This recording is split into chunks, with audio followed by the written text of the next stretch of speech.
அனைவருக்கும் வணக்கம். இந்த வீடியோ நம்ம என்ன பார்க்க போகிறோம்னா, பார்டர் செக்யூரிட்டி ஃபோர்ஸ் வந்து பார்த்தீங்கன்னா கான்ஸ்டபிள் ட்ரேட்ஸ்மேனுக்கான நோட்டிஃபிகேஷன் வந்து ஷார்ட் நோட்டிஃபிகேஷன் வந்து கொடுத்துருக்காங்கன்னு சொல்லி ஏற்கனவே ஒரு வீடியோவில் நான் சொல்லியிருந்தேன். ஸோ இன்று முதல் வந்து அதுக்கான ஆன்லைன் அப்ளிகேஷன் வந்து ஸ்டார்ட் பண்ணுறாங்க. டீட்டெயில் நோட்டிஃபிகேஷன் வந்து கொடுத்துருக்காங்க. ஸோ இந்த வீடியோ முழுமையாக பார்த்துட்டு நீங்கள் எலிஜிபிளாக இருக்கும் பட்சத்தில் இந்த ஜாப்க்கு வந்து நீங்கள் வந்து அப்ளை பண்ணுங்கள். இப்போ நீங்கள் பார்க்குறீங்களா ஸ்க்ரீனில், இதுதான் வந்து அதனோட அஃபீஷியல் வெப்சைட், அதை தான் நீங்கள் பார்க்குறீங்க. இதுலேயே வந்து பார்த்தீங்க அப்படின்னா நமக்கு வந்து அட்வர்டைஸ்மெண்ட்டுக்கான பிடிஎஃப்னு கொடுத்துருக்காங்க. இந்த இதில் பார்த்தீங்கன்னா வியூ டீட்டெயில் கொடுத்துருக்காங்க, அது பிடிஎஃப். ரைட் சைடில் பார்த்தீங்கன்னா அப்ளை இயர்னு கொடுத்துருப்பாங்க. இது வந்து அப்ளை பண்ணுறதுக்கான லிங்க் ரைட்டா. ஸோ வெப்சைட்டுக்கான லிங்க் வந்து டிஸ்கிரிப்ஷனில் கொடுக்குறேன், நீங்கள் வந்து செக் பண்ணி பார்த்துக்கோங்க. ஸோ அதை பார்க்கறதுக்கு முன்னாடி, முழுமையான விவரங்கள் பார்க்கறதுக்கு முன்னாடி நம்ம சேனல் நீங்கள் முதல் முறையாக பார்க்குறீங்க, இது வரைக்கும் சேனல் வந்து சப்ஸ்கிரைப் பண்ணாமல் வீடியோ பார்க்குறீங்க அப்படின்னா மறக்காம சேனல் வந்து சப்ஸ்கிரைப் பண்ணி கூட அந்த பெல் பட்டனில் ஆல் அப்படின்ற செட் பண்ணிச்சுங்க. அப்போ தான் வீடியோ போட்டோன்னா உங்களுக்கு நோட்டிஃபிகேஷன் வரும். ஓகேங்களா? சரி, இந்த பிடிஎஃப் நான் கிளிக் பண்ணால் பிடிஎஃப் டவுன்லோட் ஆகுது, இந்த மாதிரி வருது. ஸோ உங்களுக்கு நல்லா ஜூம் பண்ணி தெரிஞ்சுமே நான் வந்து வேறு ஒரு பிடிஎஃப் டவுன்லோட் பண்ணி அதுக்கப்புறம் உங்களுக்கு வந்து இந்த அடாப்ரேட்டில் வந்து நான் ஓப்பன் பண்ணி காட்டுறேன். ஓகேங்களா? ஸோ இதுதான் அது இந்த பிடிஎஃப். இதில் வந்து பார்த்தீங்கன்னா எவ்வளோ வேகன்சி கொடுத்துருக்காங்கன்னு ஸ்டார்டிங்லேயே வந்து கொடுத்துருக்காங்க. ஸோ வந்து பார்த்தீங்கன்னா ஒட்டுமொத்த வேகன்சி இந்த நோட்டிஃபிகேஷனுக்கு வந்து ட்ரேட்ஸ்மேனுக்கு எவ்வளோ வந்திருக்கு அப்படின்னா 3588 வேகன்சி கொடுத்துருக்காங்க. ஆண்களுக்கு வந்து 3406 வேகன்சி, பெண்களுக்கு வந்து 182 வேகன்சி கொடுத்துருக்காங்க. ஸோ பெண்களுக்கு வந்து வேகன்சி வந்து கொஞ்சம் குறைவாக இருக்குன்னே சொல்லலாம். ஸோ நீங்கள் விருப்பம் தான் நீங்கள் அப்ளை பண்ணுங்கள், இல்லைனா ஆண்கள் வந்து அப்ளை பண்ணுங்கள். ஸோ ஒட்டுமொத்த வேகன்சி இது எல்லாத்துக்குமே நான் போட்டி போட முடியுமானு கிடையாது. ஸோ ஒருத்தர் வந்து ஒரு ட்ரேடுக்கு வந்து நீங்கள் அப்ளை பண்ணலாம். ஸோ உங்கள் ட்ரேடுக்கு எவ்வளோ வேகன்சி இருக்குது அதுதான் கணக்கு. அது மட்டும் இல்லாமல் எந்தெந்த ஸ்டேட்டுக்கு நீங்கள் அப்ளை பண்ணுறீங்களோ ஏதாவது ஒரு ஸ்டேட்டுக்கு அப்ளை பண்ணலாம். அந்த ஸ்டேட்டுக்கு நம்ம இருக்கிற மாதிரி இருக்கணும். உதாரணம் நம்ம தமிழ்நாட்டில் அப்ளை பண்ணுறோன்னா நம்ம தமிழ்நாட்டில் இருக்குதுன்னு சொல்லி நம்ம வந்து நேட்டிவ் சர்டிஃபிகேட் வந்து சப்மிட் பண்ணுற மாதிரி இருக்கும். ஸோ அதனால் அதையும் வந்து நீங்கள் பார்த்துக்கணும். ஓகேங்களா? சரி, இதுக்கான சேலரி பார்த்தீங்கன்னா 7th பே கமிஷனில் நமக்கு வந்து பேசிக் சேலரி வந்து 21,700 69,100 வரைக்கும் கொடுக்குறதா சொல்கிறாங்க. லெவல் 3ல் இதுக்கான சேலரி கிடைக்கும். ஸோ இது வந்து பேசிக் சேலரி தான். இதுக்கப்புறம் நமக்கு நிறைய அலோன்ஸு, ஃப்ரீ அக்காமடேஷன், இந்த மாதிரி நிறைய விஷயங்கள் நமக்கு கிடைக்கும். ஸோ அதெல்லாம் வந்து 35க்கு மேலே கூட நியர்லி ஒரு 30,000 நமக்கு வந்து கிடைக்கும். சென்ட்ரல் கவர்மெண்ட் சேலரி அப்படின்றது பேசிக் சேலரி வந்து இங்கே மென்ஷன் பண்ணி வந்து கொடுத்துருக்காங்க. ஓகேங்களா? சரி, இது வேகன்சி வந்து நம்ம பார்த்தாச்சு. ஸோ உங்களுக்கு ஸ்டேட் வைஸ் வேகன்சி வேணால் கீழே வந்து அட்டாச் பண்ணியிருக்கிறத சொல்கிறாங்க பாருங்கள். State wise category wise distribution vacancy வந்து அப்பெண்டிக்ஸ் ஏ அண்ட் பியில் வந்து இருக்கிறத சொல்கிறாங்க. அதை செக் பண்ணி பார்த்துக்கோங்க. ஓகேங்களா? சரி, இதுக்கு வந்து பார்த்தீங்கன்னா candidate will apply only one post, ஏதாவது ஒரு ட்ரேட் ஒரு போஸ்ட்டுக்கு தான் நீங்கள் அப்ளை பண்ணணும், அல்லது ட்ரேடுக்கு வந்து அப்ளை பண்ணணும் அப்படின்னு சொல்கிறாங்க. அது மட்டும் இல்லாமல் state wise and trade wise வேகன்சியாக இன்க்ளூஸ் அட்வர்டைஸ்மெண்ட்டில் நாங்கள் அட்டாச் பண்ணியிருக்கிறது சொல்கிறாங்க. நீங்கள் வந்து அந்த எந்த ஸ்டேட்டுக்கு அப்ளை பண்ணாலும் அந்த ஸ்டேட்டில் இருக்கிற மாதிரி இருக்கணும் அப்படின்றது வந்து குறிப்பிட்டிருக்காங்க. So very very important. அதுக்காக ஒட்டுமொத்த வேகன்சிக்கு நம்ம போட்டி போகிறதில்ல, நமக்கு தேவையானது என்னவோ அதுக்கு மட்டும் தான் நம்ம போட்டி பண்ணணும். ஸோ அதை வந்து தெளிவாக வந்து நோட்டிஃபிகேஷனில் இன்ஸ்ட்ரக்ஷன் நிறைய கொடுத்துருக்காங்க. அதை முழுமையாக படித்து பாருங்கள். ரைட்டா? நான் பேசிக்கான விவரங்களை மட்டும் உங்களுக்கு நான் அதை சொல்லிடுறேன்.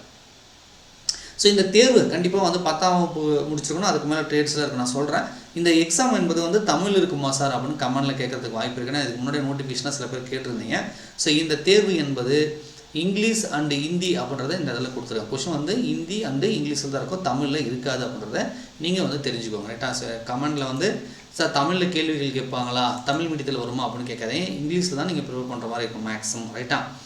சரி, ஸோ அதுக்கப்புறம் என்ன சொல்ல வராங்க அப்படின்னு பார்த்தீங்க அப்படின்னா, உங்களுக்கு எக்ஸாமினேஷன் ஃபீஸ் இதுக்கு வந்து அப்ளை பண்ணுறதுக்கு வந்து உங்களுக்கு வந்து பார்த்தீங்கன்னா கேண்டிடேட் அதாவது அன்ரிசர்வ்ட் கேண்டிடேட், இடபிள்யூஎஸ், ஓபிசி கேண்டிடேட்டுக்குலாம் பார்த்தீங்கன்னா உங்களுக்கு 100 ரூபா வந்து ஃபீஸ் இருக்கும்.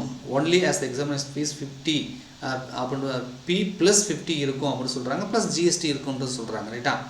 ஸோ இது வந்து ஆன்லைனில் நீங்கள் வந்து பேமெண்ட் பண்ணிக்கலாம் அப்படின்றத சொல்கிறாங்க. யாருக்கு வந்து ஃபீஸ் இருக்காதுன்னா woman candidate and candidate belongs to schedule caste, அதாவது SC ST, ex service man, அது பிஎஸ்எஃப் சர்விங் பர்சனல், ஏற்கனவே ஒர்க் பண்ணுறவங்களுக்கு வந்து எக்ஸாமினேஷன் ஃபீஸ் வந்து இது அப்ளை பண்ணுற ஃபீஸ் வந்து இருக்காது. மற்றவர்கள்லாம் கண்டிப்பாக வந்து இந்த ஃபீஸ் வந்து நீங்கள் பேமெண்ட் பண்ணுற மாதிரி இருக்கும் அப்படின்றத வந்து கொடுத்துருக்காங்க.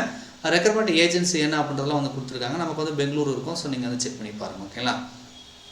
ஸோ இதில் பார்த்தீங்கன்னா கர்நாடகா, கேரளா, தமிழ்நாடுக்கெலாம் வந்து இலங்கா, பெங்களூர் அப்படின்றத கொடுத்துருப்பாங்க. ஓகேங்களா? சரி, எலிஜிபிலிட்டி கண்டிஷனில் குறைந்தபட்ச வயசு என்ன சொல்லியிருக்காங்க அப்படின்னு பார்க்கலாம். ஸோ கண்டிப்பாக வந்து குறைந்தபட்ச வயசு மேக்ஸிமைஸ் தான் தெரிஞ்சுக்கோங்க. ஸோ குறைந்தபட்ச ஏஜ் என்பது 18, அதிகபட்ச ஏஜ் என்பது 25 இருக்கணும். ஆன்லைன் அப்ளிகேஷனோட கடைசி தேதிக்குள்ளே இந்த ஏஜ் இருக்கணும். சார் ரிலாக்ஸேஷன் இருக்காங்கன்னா எஸ்சி எஸ்டிக்கு வந்து என்ன சொல்கிறாங்கன்னா 5 இயர்ஸ் வந்து ரிலாக்ஸேஷன் யூஸ் பண்ணிக்கலாம். நீங்கள் ஓபிசி கேட்டகரியாக இருக்கீங்க அப்படின்னா நீங்கள் 3 இயர்ஸ் வந்து ரிலாக்ஸேஷன் யூஸ் பண்ணிக்கலாம். ஓபிசினா நீங்கள் பிசி முஸ்லீம், எம்பிசி, டிஎன்சிலாம் வந்து அந்த கேட்டகரிக்குள்ளே வருவீங்க. ஸோ நீங்கள் வந்து ரிலாக்ஸேஷனை யூஸ் பண்ணிக்கலாம்னு சொல்கிறாங்க. சார் இதுக்கு என்ன சார் படிச்சிருக்கணும், அதுதான் வெரி வெரி இம்பார்ட்டன்ட். என்னன்னா வெறும் 10ஆம் வகுப்பு மட்டும் போதாது, இதுக்கு வந்து அந்த ட்ரேடுக்கு ஏற்ற மாதிரி இவங்க சொல்லக்கூடிய சர்டிஃபிகேட் வந்து நீங்கள் வச்சுருக்கணும். ரைட்டா? அதான் வெரி வெரி இம்பார்ட்டன்ட். இப்போ பாருங்கள், carpenter, plumber, constable, painter, electrician அதெல்லாம் போட்டிருக்காங்களே, பம்ப் ஆப்ரேட்டர் எல்லாம். ஸோ இதுக்கு வந்து என்ன சொல்ல வராங்க அப்படின்னு பார்த்தீங்கன்னா இதுக்கு வந்து நீங்கள் 10th முடிச்சிருக்கணும். அது கூட 2 இயர்ஸ் கோர்ஸ் வந்து ஐடிஐ கோர்ஸ் வந்து இதுக்கு ரிலவெண்ட்டாக எந்த ட்ரேடுக்கு நீங்கள் அப்ளை பண்ணுறீங்களோ அந்த ட்ரேடுக்கு வந்து நீங்கள் முடிச்சிருக்கணும்னு சொல்கிறாங்க. அப்படி இல்லைனா அட்லீஸ்ட் 1 இயர் சர்டிஃபிகேட்டாவது வந்து நீங்கள் ஐடியில் அந்த ரிலவெண்ட்டான கோர்ஸ் வந்து வொகேஷனல் கோர்ஸ் வந்து நீங்கள் முடிச்சிருக்கணும்னு சொல்கிறாங்க. ஒருவேளை நீங்கள் வந்து இது மாதிரி cobbler, tailor, washerman, barber, sweeper இது மாதிரி நீங்கள் அப்ளை பண்ணுறீங்க அப்படின்னா ஸோ அதுக்கு என்ன சொல்ல வராங்க அப்படின்னா அதையும் நம்ம பார்த்தலாம். அதுக்கு வந்து நீங்கள் கண்டிப்பாக 10ஆம் வகுப்பு முடிச்சிருக்கணும். அந்த தொழில் தெரிஞ்சுக்கணும். இப்போ டைலரிங்னா டைலரிங் தைக்க தெரிஞ்சிருக்கணும். நீங்கள் பார்பர் அப்படின்னா சேவ் பண்ணவும் முடி வெட்டவும் உங்களுக்கு தெரிஞ்சுக்கணும். ஸோ அந்த தொழில் தெரிஞ்சிருக்கணும். உங்களுக்கு வந்து குவாலிஃபை டெஸ்ட் மாதிரி ஒரு ட்ரேட் டெஸ்ட் வைப்பாங்க. அது வந்து நீங்கள் வந்து பாஸ் பண்ணுற மாதிரி இருக்கும் அப்படின்றது சொல்கிறாங்க. அதே குக்குக்கு, வாட்டர் கேரியர், வெயிட்டருக்கு பார்த்தீங்கன்னா நீங்கள் 10ஆம் வகுப்பு முடிச்சுட்டு நேஷனல் ஸ்கில் குவாலிஃபிகேஷன் ஃப்ரேம் ஒர்க்கில் நீங்கள் ஏதாவது ஒரு சர்டிஃபிகேட் கோர்ஸ் வந்து முடிச்சிருக்கணும் அப்படின்றத குறிப்பிட்டிருக்காங்க. ரைட்டா? ஸோ பேசிக் 10th தான். ஆனால் வந்து அந்தந்த ட்ரேடுக்கு ஏற்ற மாதிரி நீங்கள் முடிச்சிருக்கணுன்றாங்க. ஸோ அதை முடிச்சிருந்தால் மட்டும் நீங்கள் அப்ளை பண்ணுங்கள். ஓகேங்களா?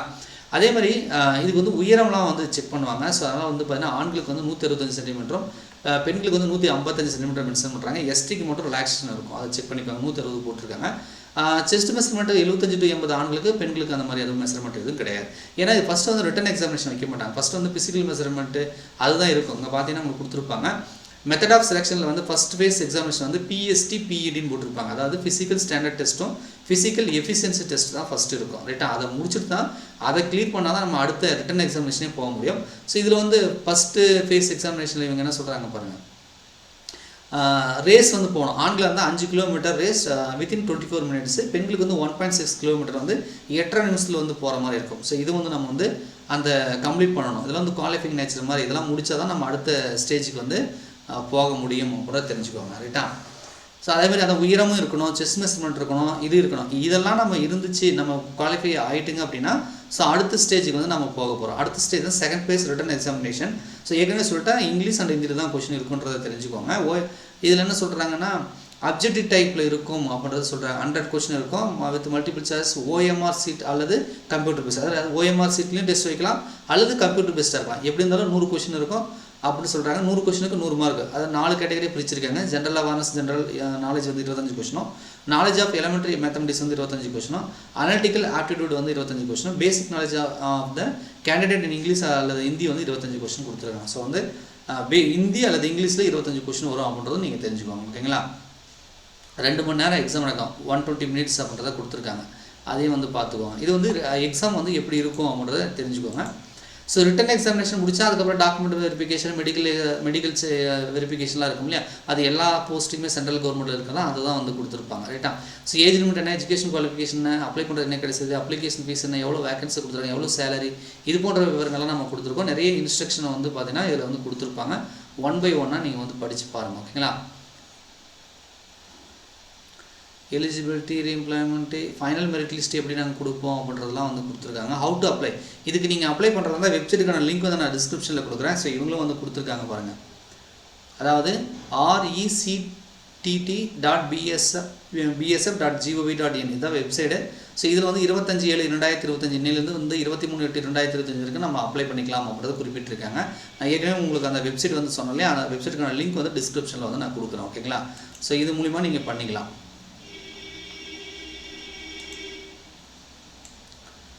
ஸோ வேக்கன்சி எல்லாம் இதில் அட்டாச் பண்ணியிருப்பாங்க. அதில் பார்த்தீங்கன்னா உங்களுக்கு நிறையா சர்டிஃபிகேட்லாம் வந்து இருக்கும். கீழே நோ அப்ஜெக்ஷன் சர்டிஃபிகேட்டு தேவைப்படுறவங்களுக்கு மட்டும் அதெல்லாம் இருக்கும்.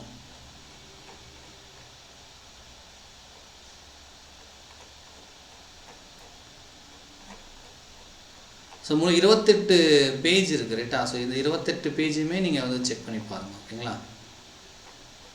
ஸோ இவ்வளோ தான் கொடுத்துருக்காங்கப்பா, நீங்கள் செக் பண்ணி பாருங்கள். ஸோ நீங்கள் 10th முடிச்சுட்டு இவங்க சொல்லக்கூடிய இந்த ட்ரேடில் ஏதாவது முடிச்சிருக்கீங்க அல்லது அவங்களுக்கு அந்த ஸ்கில் உங்களுக்கு தெரியும் அப்படின்னா நீங்கள் வந்து அப்ளை பண்ணுங்கள். உங்கள் நண்பர்கள் யாராவது வந்து இந்த ட்ரேடு இந்த போஸ்ட்டுக்கெலாம் வந்து எலிஜிபிளாக இருப்பாங்க அப்படின்னா இந்த வீடியோவை அவங்களுக்கு வந்து ஷேர் பண்ணுங்கள். மேபி உங்களுக்கு வேறு ஏதாவது சந்தேகங்கள் இருந்துச்சு அப்படின்னா கமெண்ட்ஸில் கமெண்ட் பண்ணுங்கள். நன்றி, வணக்கம்.